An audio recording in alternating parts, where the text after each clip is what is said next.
And we're on. And today's guest we have Proazek. I'm saying it right now. Yeah, um, yeah, so I'll say it's thanks for coming on the show. We've finally got a time. Um, yeah. yeah, how's Finally, how's life been finally treating you? gotten together after a couple of weeks. Yeah, it's been a while. How's life been treating you? It's been pretty good. Nice, relaxing couple of weeks. All sorts of things popping off in the local area, so I'm excited to get through all of it. Good, good. We'll get into that in a moment, obviously. Um, Mm. but yeah, I'd say, well, as I mentioned, I don't sit here with a list of questions or anything. We're just going to be just sitting down having a chat, really. So yeah, if you just want to tell us, before I start, actually, if you just want to tell the viewers where people can watch you, um, Yeah, of course. your Twitch, You etc. can always find me on YouTube, on Twitch, and on Discord at Proasek. I pretty much use the same name everywhere I can.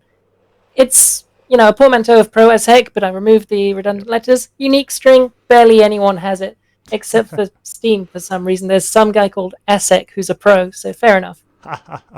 Perfect. Yeah, I like that. I like people that have their name consistent across all Mm. their platforms and don't change it all the time. So that's great. Um, yeah. So as I say, we'll just get started. So if you just want to, yeah, just tell us kind of where where you grew up and how it all kind of started for you. Mm. Yeah, so I've been playing games about as long as I can remember. Yeah. Way back being a wee young lad who thought he was cis, down 2004-ish, in my little house in the backwoods of Gloucestershire, pretty Okay. much. Yeah. Um, and I was playing all sorts of things that were released on the PS2, the Wii, as I'm sure anyone was at the time. Yeah. Um, Around same time, moved into Bristol more regularly, Mhm. and it's honestly a great place to be. There's just so much going on here, especially for engineering, which, if you're not aware, is something I'm quite passionate about outside of speedrunning. I am, Yeah. as you can tell from the little guy here on the shelf, I'm a fan of robotics. Yeah. Um, so it's a Um. great place for all of that. But I've never really stopped playing games. I've got Skyrim when it released in 2011, and Skyrim when it released in 2013, and Skyrim when it released in 2015, and other games here and there. But the ones that I've always been sort of off again, on again, has been racing games. Which, if Yeah. anyone's come by the streams or seen me at marathons, they'll know that I am a big fan of Hot Wheels World Race, 2003, Yeah. I think, racing game. Mhm. Um, that is my main speed game, and as I mentioned, I picked that up right when it released.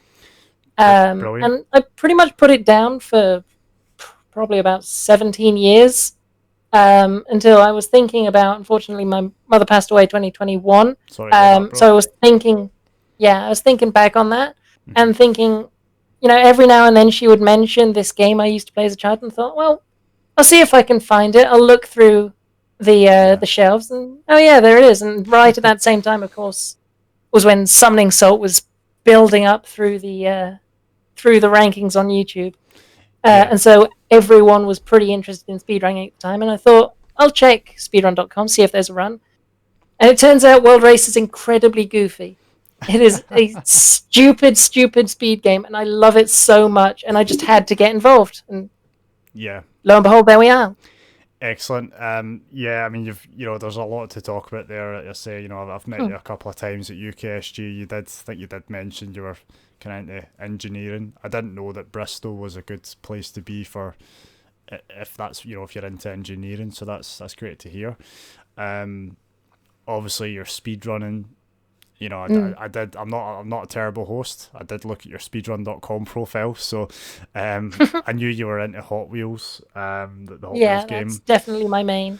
Yeah, that's great though. But yeah, the racing game thing. So obviously I've had Viper on before. He's kind of like Mm. his whole thing is racing games. What is it with racing games? What is it about racing games that you kind of like speedrunning? I'm not. So for a long time, I didn't really play them. I was playing a lot of RPG games, a lot of MMOs Yeah. through probably about 2014 up to 2020 or so. Hmm. Um, what really drew me back was the nostalgia, and of course, Mario Kart has always been present in everyone's lives because it's Mario Kart. Yeah. Um, but at some point, I did decide to go beyond just destroying my sister at the game because she's terrible, um, and decided to actually, look into the speed techniques for it. I was mostly just wanting to 100% the game for my own satisfaction, and also so that I could never have a nice relationship with my friends again, because of course, too good at games. Yeah. Um, so yeah, that didn't really take me back into racing games, but it was the pick up and play nature of Mario Kart 8 Deluxe is so valuable because you can just have your Switch to the side of you, and while you're watching something, to keep your hands busy, Hmm. start racing. And racing games, more than most things, I also played Rocket League and Yeah. a game called Dauntless, which is a bit like Monster Hunter at the Hmm. same time.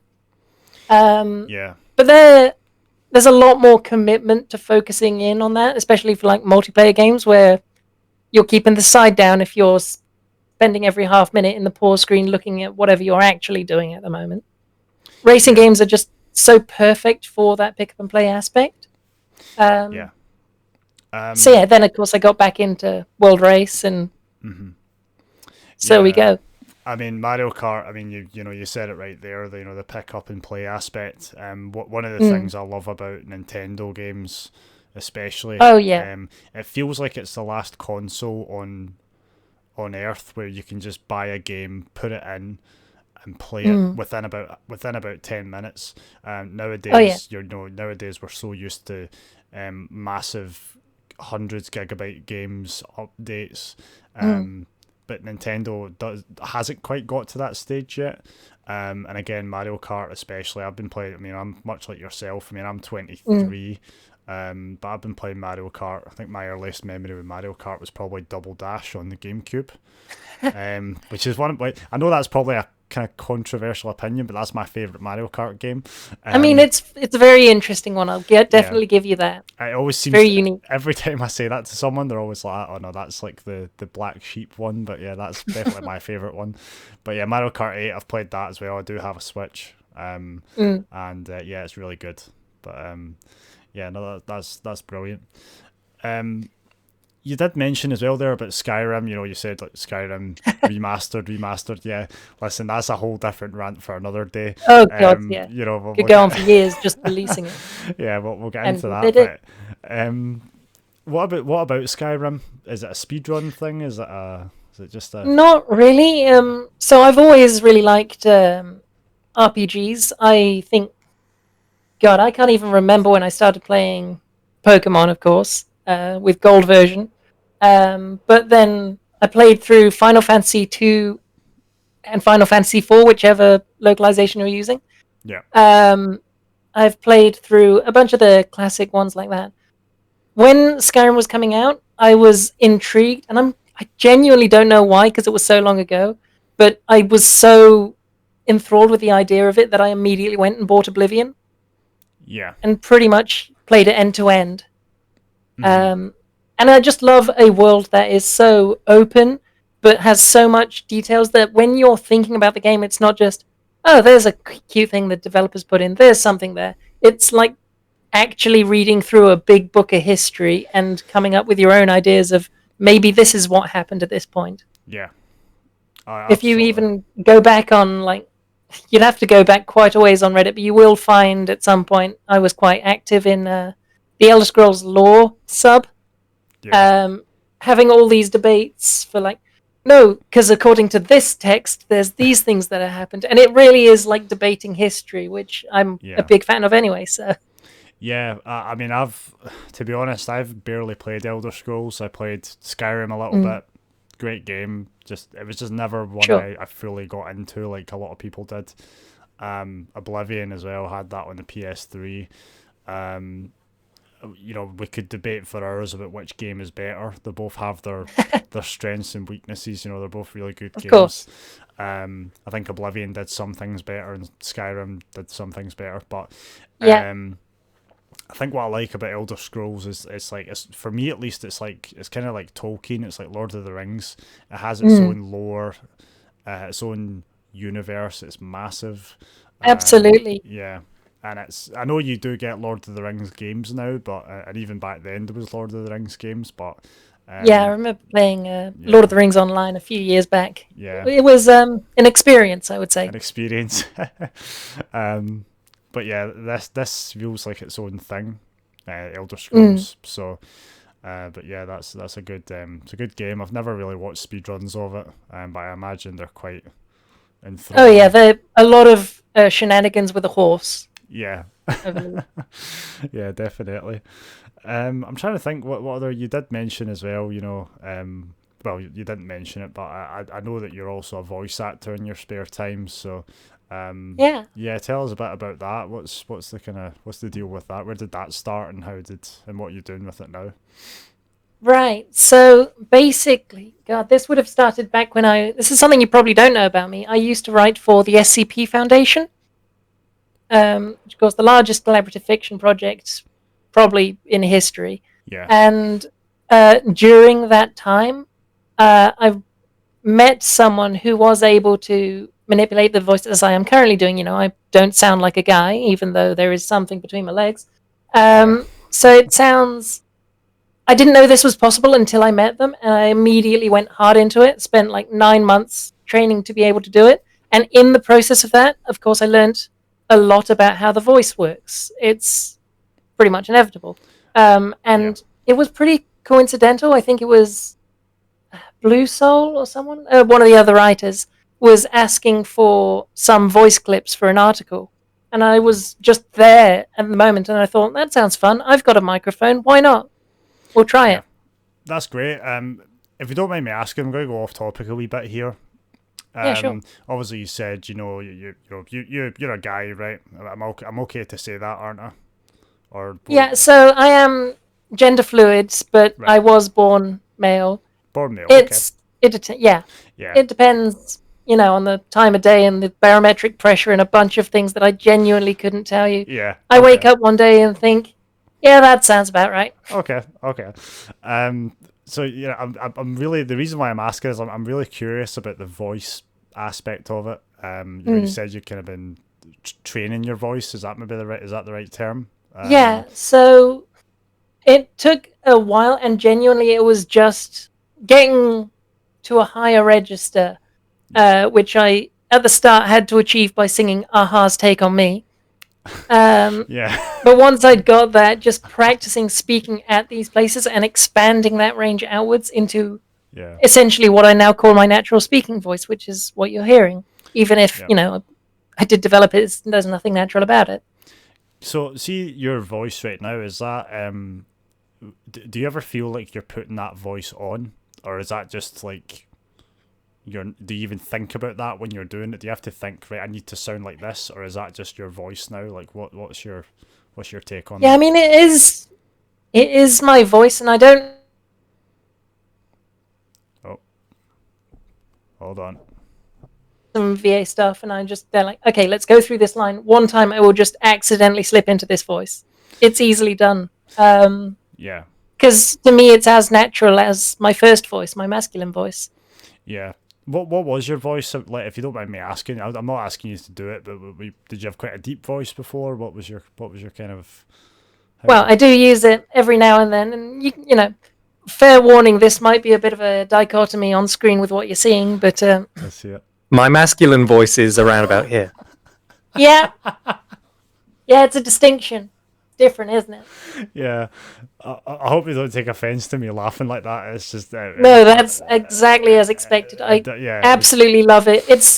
yeah. I There's a love that. huge sense of power in being fluid because you get this ability and all of these through just pursuing what you want to represent yourself as. But Yeah. in the meantime, you can be like, what do you think about this, Proasek? Ah, yes. Well, I think this thing. Yeah, it's two different people we're talking. Oh, that is And of course, amazing. all the jokes of, yeah, it's really getting on my tits. Yeah, they're in the cupboard right now, but Yeah, it's really jarring, but I mean that's great. I love it. I love that you can do that. That's great. I the just amount of times I've been in a Discord call and someone's genuinely thought, oh, who's just turned up? And we didn't notice it. That's fantastic. I mean, people tell me all the time, if you don't see my face and you just hear my voice, people think I'm like a 40-year-old guy that's been like drinking drinking at the pub every weekend, which is not Because that. of his deep Scottish brogue, that's Yeah, there's a good chance. But yeah, no, that's great. So yeah, in terms of voice acting, what kind of stuff have you done then? But, so there's the all games, sorts of films? things that I essentially apply for. There's my main project at the moment is actually a dub of a webcomic, for which I have a selection of characters that do range from small Birmingham boy to old ass woman, and it's Wow, interesting. It is Destiny Intertwined, the name of the comic, by the way. Destiny It's Intertwined. a Okay. prequel to the Legend of Spyro series, the reboot trilogy. Yeah. So it's a prequel series to that, showing like the upbringing of Malifaux and all that. It's really interesting, and I'm keen to work with it. Actually, Yeah. someone you may know, Clefspear, who did Clefspear. Tech. Yeah, Yeah. he's actually one of the project leads for it. Brilliant. And so basically, by reputation, said, "Hey, you do voice acting." Yeah, I'll be sure to link that in the description as well. If you want to give us the link Yeah. for it after the show, we can I can send course. people to that and check it out. Yeah, going back to speedrunning a moment. So are you speedrunning at the moment? Would you say? Because like I said, when I looked at your speedrun page, it was I think the last run that Quite I seen about a year outdated, ago. yeah. Yeah, it's about a year ago, but that doesn't mean you're not still running, of course. No, so while I have sort of put a hold on my main category, as I would call it, Rookie League for World Race. Yeah. That's mostly because the setup time for World Race is kind of high, because I can't just. It's a 2003 game. I can't just click it and go. I've got to set up something to make sure it interacts properly with Windows in modern Windows. Yeah. Well done. Window borders. Yeah. I've got to set up my live split. I've got to set up OBS, of course, because if I am not recording it, then who knows? So it's just all of that has sort of pushed me back from it. But what I'm playing mostly at the moment is Trackmania 2020. Trackmania, yeah. And I wouldn't say I'm fully a speedrunner, but I absolutely am having a blast pushing my times down in it. Yeah. That's great. Just again about the speedrunning. I'm just gonna go with some sort of general kind of questions here. But Sure. what is to your mind? What is your best speedrun that you've done? So the best speedrun that I've done, honestly, I would be probably. Oh, yeah. So I think my favorite speedrun that I've done would probably be the marathon presentation for UKSG Autumn. It was an absolute catastrophe of a run, but it was. I mean, it was my first time in front of that big a crowd of interested people. I had done events before, but they were like the back of a convention showroom where there were like 3 people passing by and going, "Oh, video games." So yeah, it was absolutely a different experience and one that I will always remember, I think. Brilliant. Yeah, I want to kind of touch on that as well. And of course, I've got to mention. What was that? Sorry. Okay. Yeah, sorry. I've also got to mention my current personal best for 200cc all items in Mario Kart 48 tracks. Yeah. Because that was filmed in the back of a that was done in the back of a UKSG event with Skemney on the timer every time I came up to a split. Skemney, push the button. So good. Wow. Yeah, I was just gonna say, I was gonna kind of touch on that, the marathons. So obviously, we came to know each other through UKSG. Sure. What was UKSG? Was that your first sort of marathon experience, or where did that kind of start for you? It was my first proper in person, but it wasn't. I had been doing marathons on the side besides that. So of course, UKSM does great work in Birmingham with Insomnia every now and then. Yeah. And I had previously done runs with them. Mm-hmm. I had done commentary mostly, not runs per se. But I'd been involved with other marathons like Green Gaming Fest and Indython, all of these events. And of course, there was a period around 2021, I want to say, where I was hosting for pretty much every marathon that would take me. Yeah, You that's could not be involved with speedrunning for several weeks in like June and not see me somewhere. It was great. that's brilliant. I mean, you mentioned UKSM there. You know, I first. Mm. I first became aware of speedrun marathons like everyone else, I'm sure, through Games Done Quick. Yeah. And then I heard of I wanted one that was kind of close, like in the UK. UKSM came up. I heard about it because it was Insomnia they do it at. Yeah. I had actually been to Insomnia in 2017. It was in Braehead in Glasgow, and that was. And then I heard about UKSG. I can't remember how I heard about it, but that was. Mm. I think the first UKSG I ran at was the UKSG 20, and it was I think it was autumn or no, it was spring. Sorry, and that was obviously Right. curtailed by the pandemic. So it was good getting to run at it, and it was an experience. But at the same time, it was very, for me personally, it was disappointing because I was really looking forward to meeting everyone. I was also in a relationship at that time, and I was looking forward to going there with my missus at the time, and getting a weekend away essentially, and you know it would be a great experience. And but sadly, that was not to be.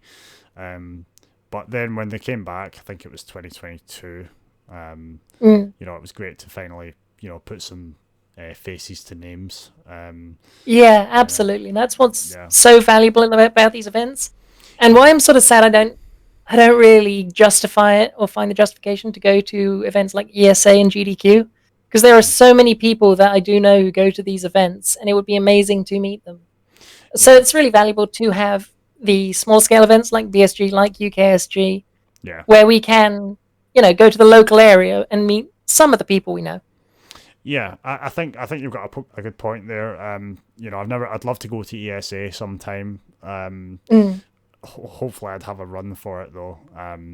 But yeah, it's very big. You wouldn't really get the chance to speak to everyone. Whereas like UKSG, because it's smaller, you could literally speak to everyone. Absolutely, over the Yeah. week, and indeed, I have my business card. Yeah, well, yeah, that too. So yeah, I'd love to go to ESA. I'd love to go to Games Done Quick as well, but I mean that's like a long term. Oh yeah, that is a when we can justify it, hey. Yeah, definitely. Speaking of ESA, so you have been to ESA. I'm right in saying that. I don't think I have been to ESA. I think I've worked with them in the past, but it would have been a remote event. Mm-hmm. Excuse me. No worries.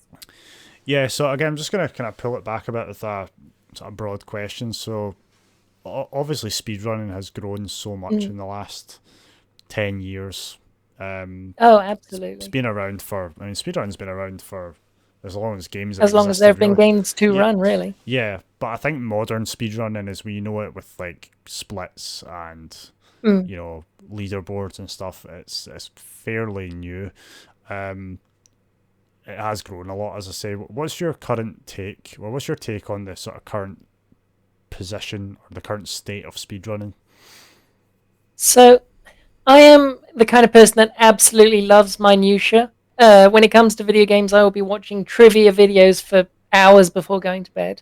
And speedrunning is a really great, I guess, expansion of that, because these people, you know, speedrunners have an atomic understanding of the games they play more than anyone who's ever touched them before. You know, there's a reason we're still discovering tricks in Mario 3.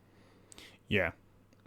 It's because all of these people have put so much time and dedication into it, and I think it's just really incredible that we can have these understandings and know these things, and of course share them with so many people. There's so much open sharing of information between speedrunners, and I really love that. Yeah, I definitely agree with that. It reminds me, so you know how sometimes when IGN writes an article about a speedrun, and you always get people in the comments that are like butthurt over like, why can't these people play the game normally? And then you have I don't even bother replying to those articles now because it just gets me annoyed. But these people have put more time and effort into the game than you ever have, They have played the Yeah. game So casually more times than you ever have, and they probably love the game more than you do, and this is how they get more enjoyment. But trying to explain that to some people, absolutely. it's like hitting your head off a table, man. You can't, like, Mm. you know. I absolutely agree with the sentiment. So, of course, bringing it back to my main game, World Yeah. Race, it's not a good game. Do not mistake my enjoyment for it for saying it's a fantastic casual experience. This game, the catch-up mechanics are broken, the speed cap is annoying, there's all sorts of things. The level geometry is a mess. Yeah.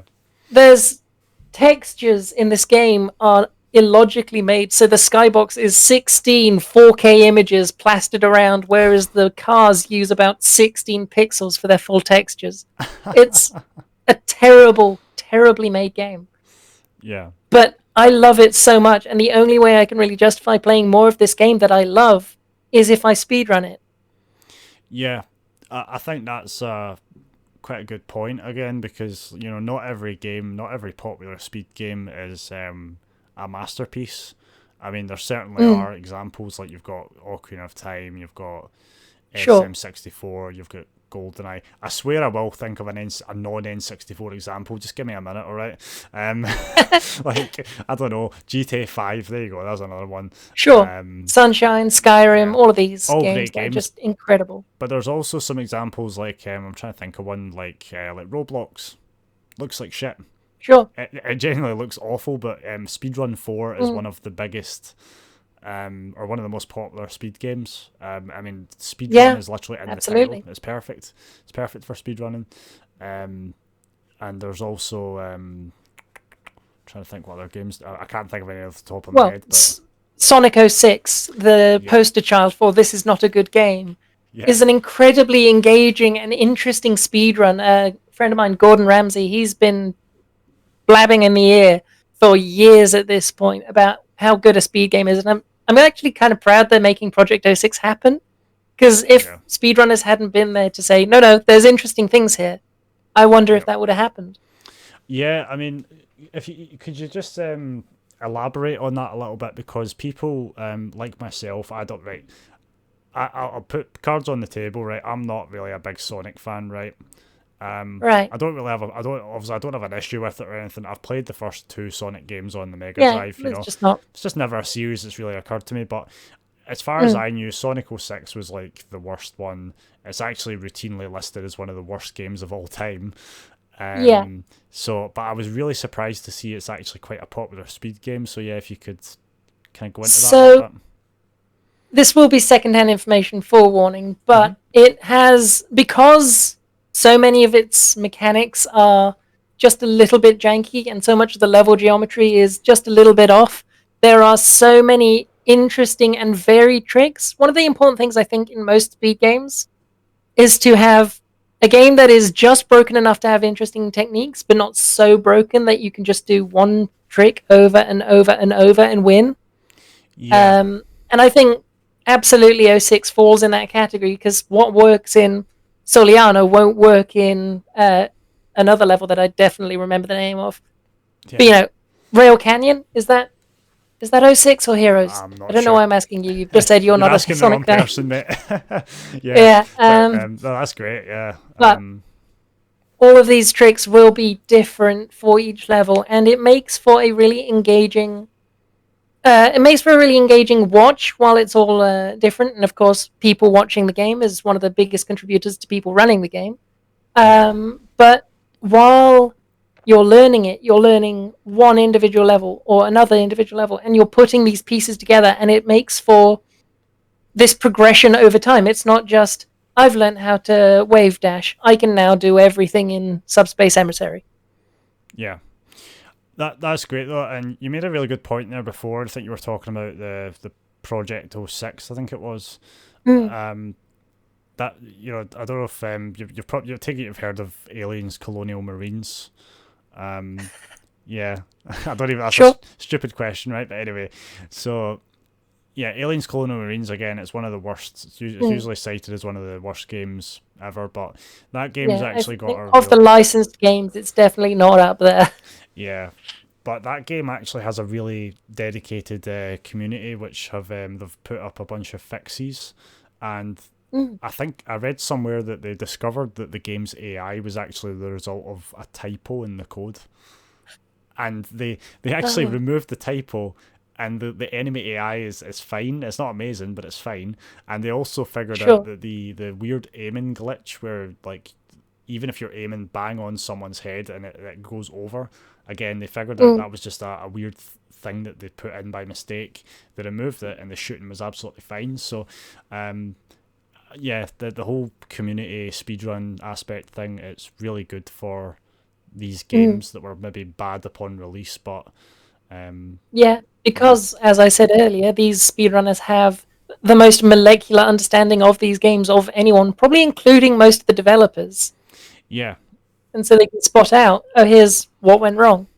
Yeah, let's be honest for a second. Speedrunners are, well, these types of speedrunners, the ones that are really, like, you know, they're superhuman, man. They're not normal. Do you know what I mean? They know, they know so much. They're some of them I've spoke to are like they're like almost like human calculators. You know, they know so absolutely. much. And that's incredible to me. I just think that's so good. And yeah, I was going to ask you as well. So, what's your take on these speedruns? So I'm going to use Ocarina of Time as an example because it's a game I'm very familiar with. But what do you think of these games where it's like, so you got a game like Ocarina of Time that's maybe 18 hours long casually, but then you've got this new glitch, GIM, that lets you beat it in 5 minutes, for example. What's your take on that? Do you consider that a... I mean, at what point does it just become a tool-assisted speedrun, really? So, it's interesting to think. I think the way Mario 64 does it is really interesting because there is absolutely a 0-star category, which takes, I think it's something in the range of 2 minutes to beat the game. Yeah. And of course, Super Mario 64, not a short game by itself. No. But then they also have leaderboards for 16 star, for 70 star, for 120 star, and of course 100% of the game. I don't begrudge these glitches for existing or for people for using them. Yeah. So long as there's an understanding that it makes the game a different experience. If you want to use in Ocarina of Time and Majora's Mask, definitely no arbitrary code execution, there's a category for that. Yeah. And people are free to compete within that category if they want. But if you're just there to go as fast as you like, these are tools available to you. Yeah. Listen, I don't want you to think I'm one of these IGN article people I mentioned earlier, like that's cheating. I'm absolutely not. I'm in favour of you can run the game however you like using glitches, as long as you're not using cheats, as long as you're not using third-party inputs, and you are doing it with a game and a console, a controller, whatever. That's totally fine by me, as long as there's a leaderboard, as long as there's a category and its own set of rules to dictate that this is how the game should be played. I am totally 100% fine with that. I think the reason why that example I just mentioned bothers me though is the fact that it's not something people would have discovered like just playing the game, is it?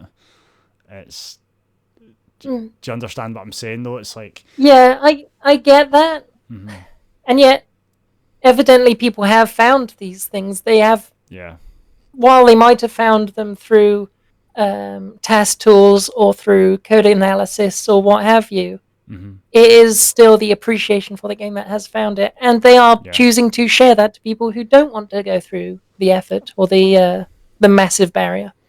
Absolutely. And yeah, I think it's as I said, as long as it is accomplished in game with the controller, I don't really see an issue with that. I just more, if you look at the leaderboard now, it's like no GIM, no SR, whatever it's called, SRM, for example. Yeah. It's going to be pretty complicated. Reference manipulation, I think. Yeah. Yeah, get out manipulation and stale reference manipulation. Could be wrong, but yeah, we're getting a wee bit kind of off topic there anyway. But little bit into the weeds. yeah, but it's good though. You're a wee bit, it's good that you're open minded in that sense. And I say I'm very much the same. I don't really begrudge anyone for watching those runs or for doing those runs. I think that's... Yeah, and to be fair, I run Rookie League for the express purpose. I don't want to run the longer categories. I've got places to be. What's that? That's a good point, by the way. What's the longest? What's your limit to how long a run you would do?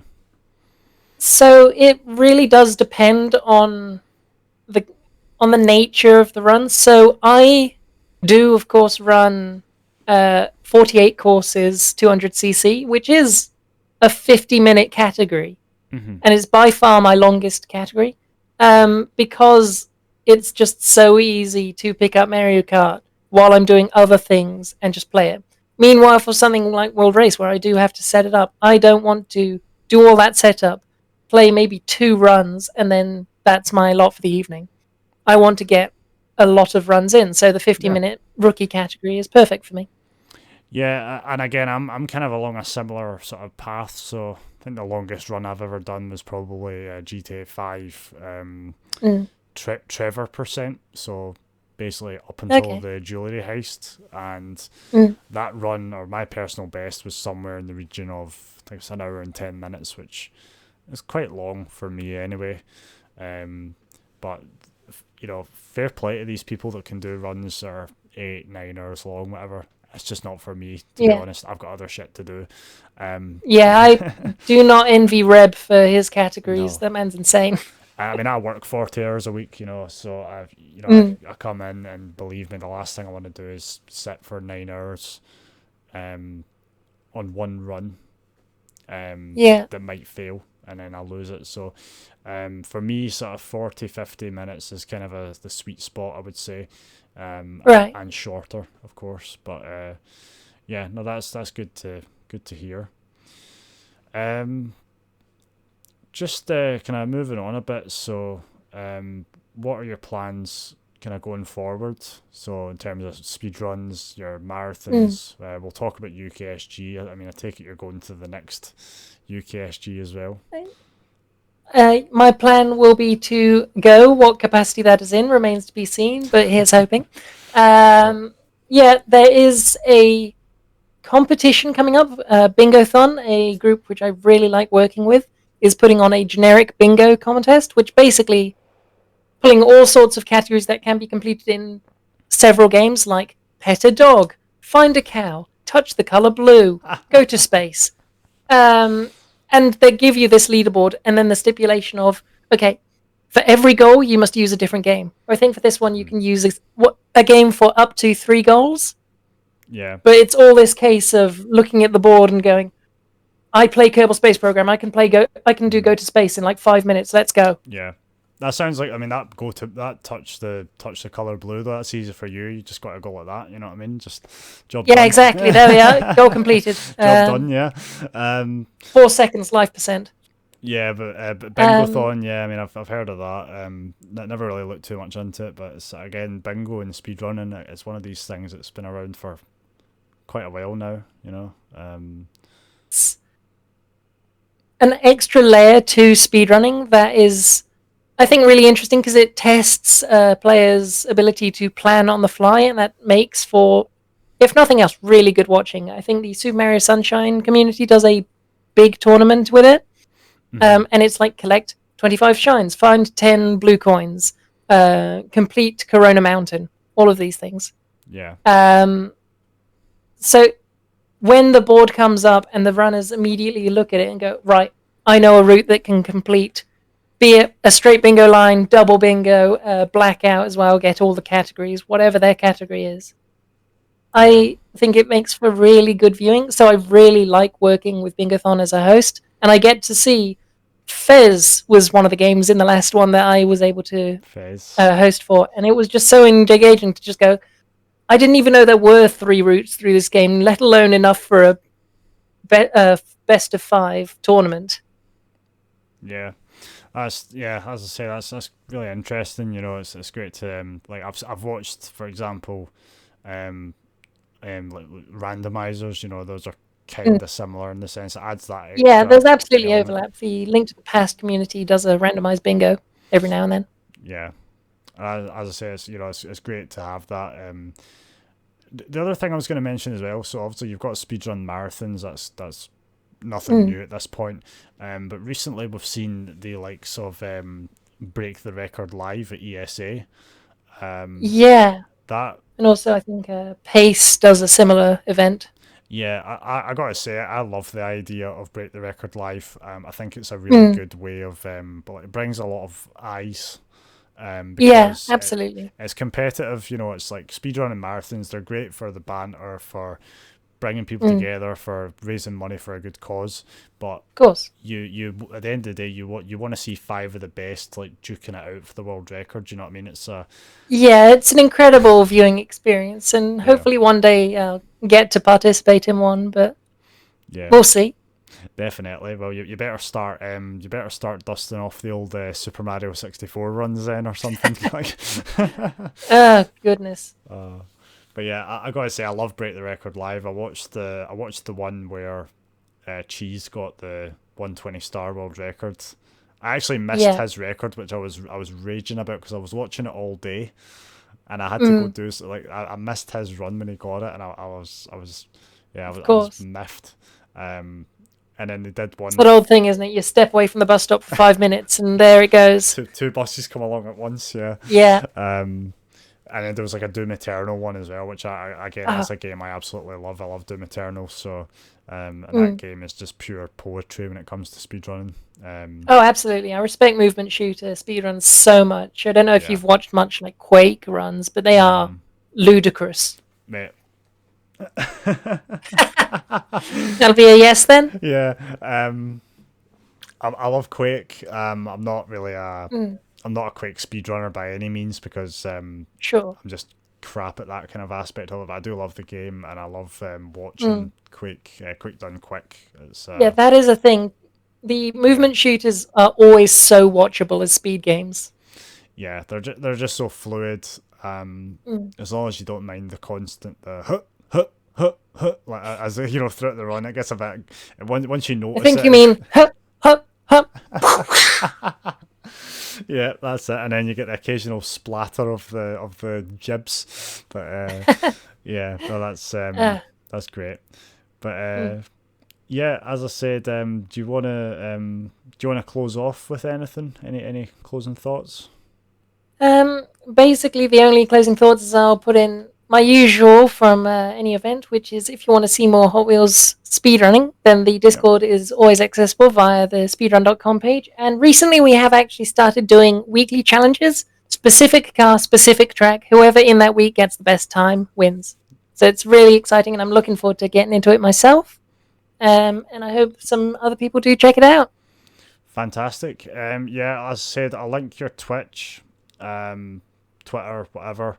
Sure. Speedrun.com, etc. People can check those things out as well in their own time. Just quick question before you go. Who's your favourite speedrun content creator? That is tricky. I think that is a really tricky one. I think my favourite overall would have to be Bismuth, the creator of the fantastic A Button Challenge series. Yeah, I got to agree with you on that.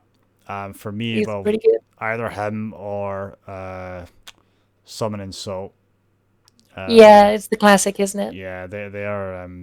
They're just two titans when it comes. I love that speed lore aspect. Oh, absolutely. Yeah, those are great. Those are. It's great watching runs, but it's great learning about the runs as well.